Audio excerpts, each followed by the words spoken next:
So, I don't really know how to start this, to be honest, because how do you start talking about something like this? But as you can tell by the caption, or I'm not sure what I'm going to put it as, but as you can tell by reading it, you know what I'm going to be talking about. So it is something quite touching, and it is heartbreaking and quite emotional, but I feel like it's something what needs to be talked about, because if I can even help one person out of just making this video, then that is basically the main aim, really.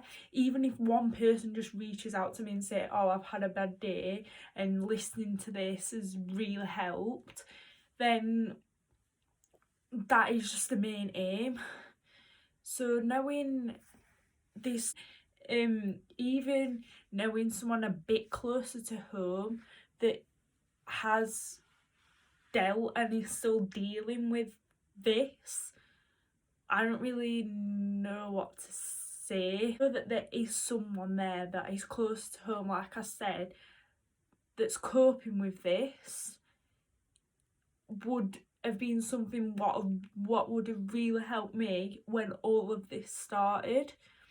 So I know, like, I'll probably get hate for it, and I'll just have to cope with that. And I'll probably have a lot of people thinking, oh, she just wants attention and she just is doing it so that everyone feels sorry for her. Well, no, that is not what I'm doing.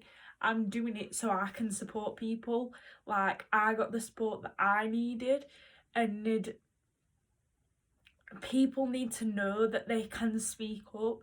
Now, it is really hard, and most of the people that suffer with any mental illness don't never speak up, and you can't blame those people, because when you're in that dark place, you feel vulnerable, isolated, and feel like even the people closest to you can't speak to them because you feel like you're going to break their heart by telling them something that's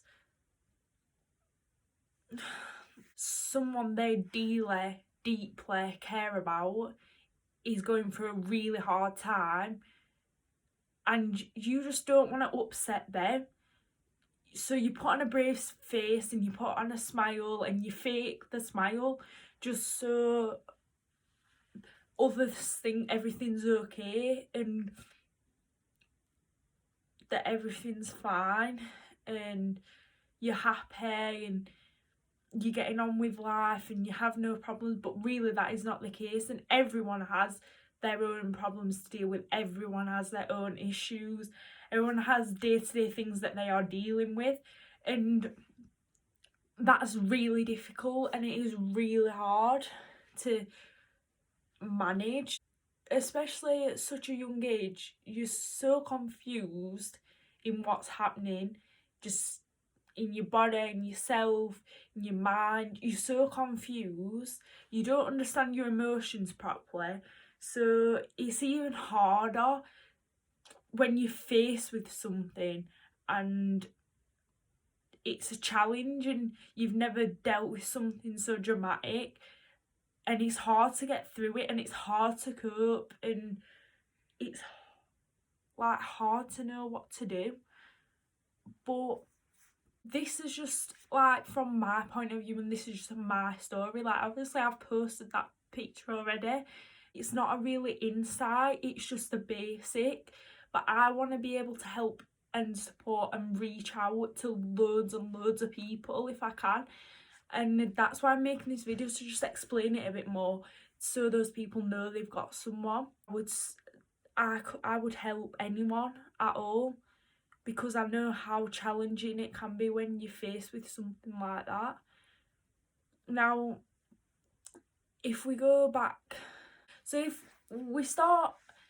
we just go back, say when I started secondary school, so when I started year 7, everything was fine. Yeah, I was a bit weird, looking back I just think, oh, what was I doing? but I just didn't care what anyone thought. I was just happy, and I was just being a normal 11, 12 year old. And I wasn't the big popular person in year 7, really. I didn't really care what anyone thought of me. But then it moved into year 8, and we started being like a bigger group, and like when people start to know who you are and things like that, and everything was fine, really. Like, you'd have the odd comments, the odd mess about comments about you, but you know, it's just something you can brush off. But then it'd be like, I'd say year 7, year 8, I was good. I could cope, I could deal with things because I was just a child, and I was just laughing it all off and just not caring what anyone thought at all. And then I moved into year 9, and that's when you start to mature more and you change as a person. That's when you start to realise things. So I made my own mistakes. It's like when someone constantly judges you and holds you and just doesn't think you can change from those mistakes is when it gets to you. So year 9, I got down, I got upset, but I was brushing it off. I was still coping, I was carrying on with my life. And then it got to like year 10, and I think the first few months of year 10, I was still going on. Yeah, there was things there, but I was still going on. And then it got to about, I think, into the new year, so into the new year of 2019, about like towards the end of February was when I was starting to feel really down, constantly crying myself to sleep, constantly being upset, constantly not knowing what to do, constantly being obsessed with what other people thought of me and the way I looked, and I had to look this certain way to make sure I fitted in, pretend to be someone I'm not, just so people would like me, and that become an obsession. When it's becoming an obsession, it's when you really know that there's something there, what's wrong. Oh, this carried on, and I was just sort of trying to ignore it. I'll just carry on. I can't talk about it. Everyone's going to think I'm stupid. It got to April in the Easter holidays, and I was just isolating myself from anything I was asked to do with my friends. I have some really good friends and some really close best friends, but I was just isolating myself from those people. I would just choose to just stay in bed and just literally, it's not that I was constantly crying, but I'd literally just stare at my wall for hours and hours on end, just overthinking situations in my head, and just thinking back to the past and these mistakes that I've made, and thinking how judgmental people are. But since then, I'd changed, I'd grew up, I'd matured, I'd learned, and I tried to be a nice person. I obviously make a comment at someone to put them down and make them feel down about themselves. But it got to this point, and whether it was like girls at school just making comments about maybe the way I looked or something I might have done, and it was getting to me inside my head. Now, my real cause is still unknown. I think it was just a lot of things built up over time, what just mashed together and just exploded in my head. I say when I got into like year 9 was when my confidence dropped. So I used to have a lot of confidence as a young child, and I'd be in shows and I'd sing and I'd dance in front of the whole school and it wouldn't bother me. But that point, it was just like I couldn't do that without feeling judged. So all my confidence went, and I think that was another thing what caused this massive like breakdown of mine. And also, like, you know what boys are like, making silly comments, but it's just a joke.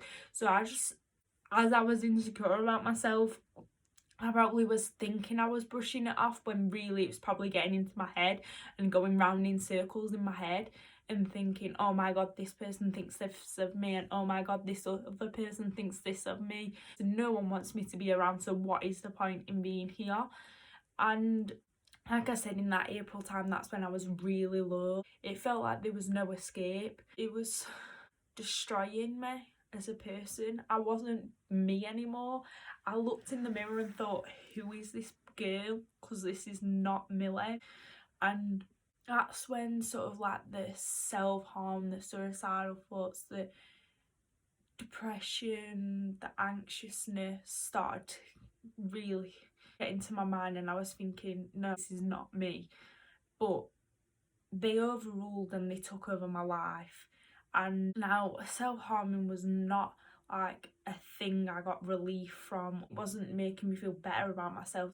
But in myself, I was just crying all the time and distancing myself from any possible situation where anything could go wrong, or just the fact of stepping a foot outside the door thinking I'm going to be judged by another person was something I just couldn't do. Now, that's when the thoughts of wanting to end your own life come in, because you just think, if everyone's going to be constantly judging me on my past, and if everyone's always going to be looking down on me and thinking, ugh, you just think you're the most ugliest person in the whole world, and you just think nothing can go right for you, and you think your life's never gonna get better and you're never gonna improve. Just think down on yourself, and you just put yourself down constantly. I think for me that was just the real issue. It was just that point, and I was just done, and I was at my lowest point I have ever been in my whole life. I had the tablets and I had them there, and I was thinking, I've got to do this, because no one wants me around, no one wants me to be here. So what is the point in me? Then you're just jealous of what everyone else looks like, and you're just jealous of everyone else's life, thinking, why can't my life be like them? Why can't everyone love me like they love them? Like, thinking about it just takes me back to that moment, and I could have took my own life, and I could have not been here today. So I talked to my mom, and she knew I was really down, and it come to last Sunday, the Easter holidays, and we'd been to the doctors the following week, and they was just like giving us these numbers what you can ring, and just thought I couldn't go on any longer. Me, my mum and auntie, we went to hospital on the Sunday, and I spoke to a doctor about what was the issue and what I was feeling, what sort of happened, but not a proper underlining of it. I got admitted then into the hospital. No, I only stayed overnight. It was getting really late and there was no one to speak to at that time, so I had to get admitted for my own safety, so they could keep an eye on me and keep a check on me overnight. I stayed in the hospital that night, and the next day I speak to a team called CAMS, and they are without them I probably wouldn't even been able to speak to you today. And I spoke to them and I discussed all through my whole life and the causes, what could have triggered it. They helped, and from that moment I left the hospital later on that evening, and every week these two people from the star team of CAMS visited me in my home to speak to me and keep an eye on me. Now, they diagnosed me with depression and mild anxiety. They put me on fluoxetine. Now, they put me on 10 milligrams. When you first start taking them, nothing improves. Like, for the first like week, so you can have like the side effects. So I had a lot of drowsiness and a lot of tummy ache and a lot of sickness feeling, and it has to make you feel worse to feel better. So I had the fluoxetine and I started taking it, and the star team started visiting me every week, checking on me. And at this point I hadn't been in school for 2-3 weeks because I just couldn't face no one. Now I had people messaging me like, where are you okay? I was just saying, yeah, I'm fine, I'm just a bit poorly at the moment, I'll be back soon. So I started going back into school, not full time but on like a part time. It was hard to start facing people because I never knew what people had to say. Like, I told my best friends, but I wasn't really prepared for the questions everyone was going to be asking me. So I missed out on a lot of the mock exams. So for a couple of weeks, I was catching up on them. So when I did go back into my lessons, I was just catching up with work. So when people asked me, I just so had to lie and just be like, oh, I was a bit poorly, I'm better now, I'm back. But I still had to put on that fake smile so everyone else thought I was okay. Now that was hard, but then I thought, I'm getting somewhere here, everything's going good, everything's going fine. And then I sort of went through my like breakup stage, and like I had a really happy I had a really happy moment, and in about the June, I was like in the end of June. It's like in the best place I'd been in a couple months. And then I was really happy. My boyfriend, I had my friends, I had my family supporting. My mum and dad was so supportive, and my auntie, they was always checking on me all the time, making sure I was okay. Yeah, I still isolate myself from going out into the world, and I didn't want to do much. I just wanted my own space in my bedroom and just hide away from the light. But the fact that I was back in school meant I had to socialise and had no option, even though like my timetable was a little different and a little split out to make me feel comfortable. So as I say, in that June time I was happier, and then I kind of went through a breakup which was hard, and it was because the fact of feeling worthless again, so feeling like I wasn't good enough again, the fact that my depression, but this person did not know that, and no one really knew about that, so no one knew how my feelings got hurt. So it was like a case of you're being dramatic. So I just had to deal with that, and I had to go through and just focus on the good, focus on my friends, focus on my family. I did that and got through it. I kept thinking back, oh my days, everyone's gonna start judging me again, and everyone's gonna be on my back, and it's just overwhelming. But then to think like how far I've come in the past year has been like, it amazes me myself. Now through that, I've been through another 2 breakups since that moment, and that has broke my heart. And the last ones made me feel like I was worthless again, and like I wasn't worth nothing to no one. And the thought of me not being good enough again was entering my mind, and the memory of what had happened in the past was coming through and raging through my brain like it had never done before in the past year. And the thought of not wanting to be here again was slowly entering my mind, and that it was really there in my mind, and I was like, I can't be here because I can't have the fact that I don't feel good enough for someone again. But I just have to focus on the good things now. I was thinking about it, and I was deeply thinking about not wanting to be here again. And it's hard to even say really, because when you don't feel good enough for someone, it is hard, especially with what I've been through in the past.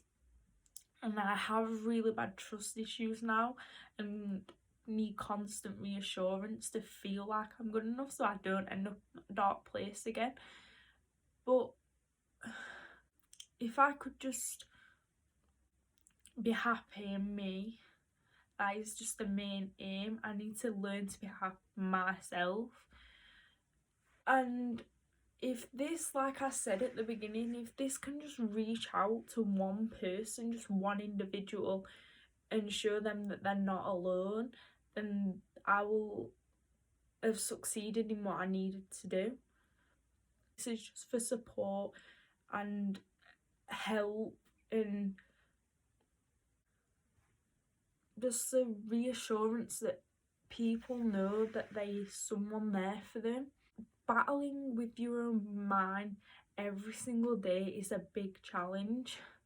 Now, from this day here, after I saw the STAR team, I think I saw them for about 6 weeks, I started going to CAMS at Centenary House and saw a consultant and psychologist, and my dose of medication is just up to 15 milligrams.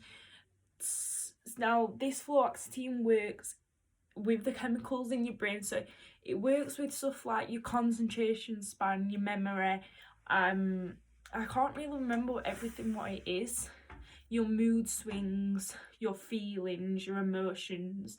It works on things like that, and it's like a balance in your brain, and everything needs to be a certain balance for you to feel a certain way and to not be down and depressed and anxious and just feel like you're not worth anything. And I've been going to them since I left the STAR team, and I think I go there about every 6-ish weeks, and that they are really supportive, and I feel more open to like my family now.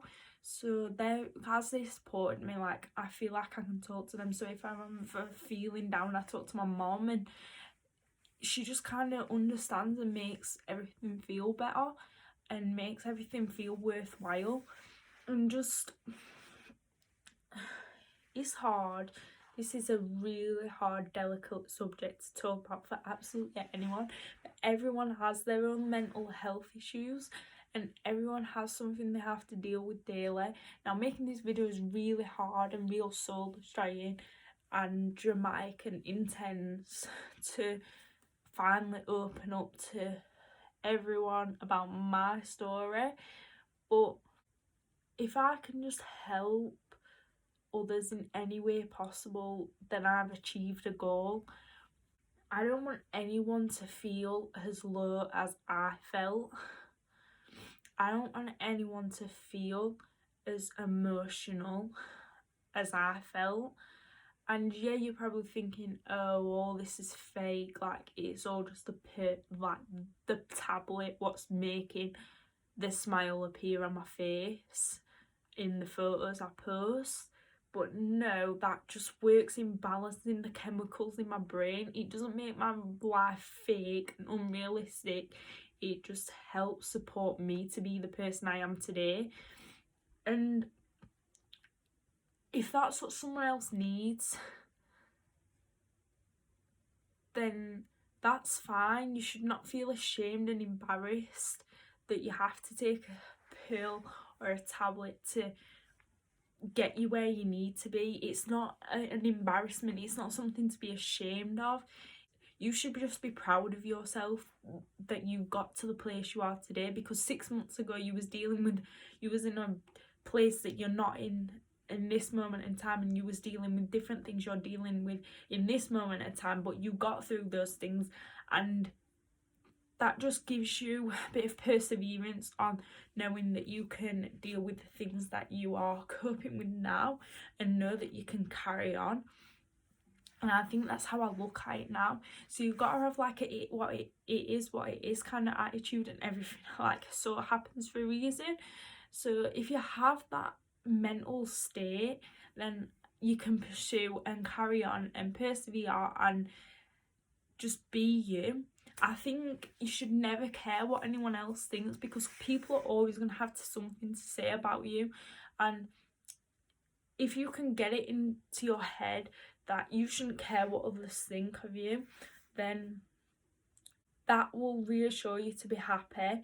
Now, learning to also be not alone, but like not depend on like a relationship is also something what is a really good stability, mental stability. Because if you can be happy on your own, then it doesn't hurt as much when you go through the heartbreak of someone leaving. So it can be soul destroying and really intense. But if you can carry on, just open up to someone close to you. And even if it's not, there's plenty of websites you can go on and talk to people, and you don't need to talk to them face to face. It can be all just over social media and over the internet, so you can get the support that you need. And I'm making this video now at night because at night was when I was at my lowest, and when my mind was filled with thoughts that I just didn't want to be here.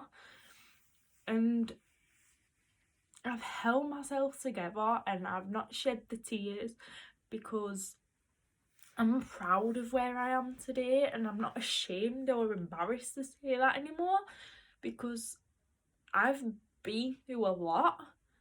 And if other people can't understand that, then that's okay, because I've got to understand that not everyone's always gonna understand something in the same way that I do.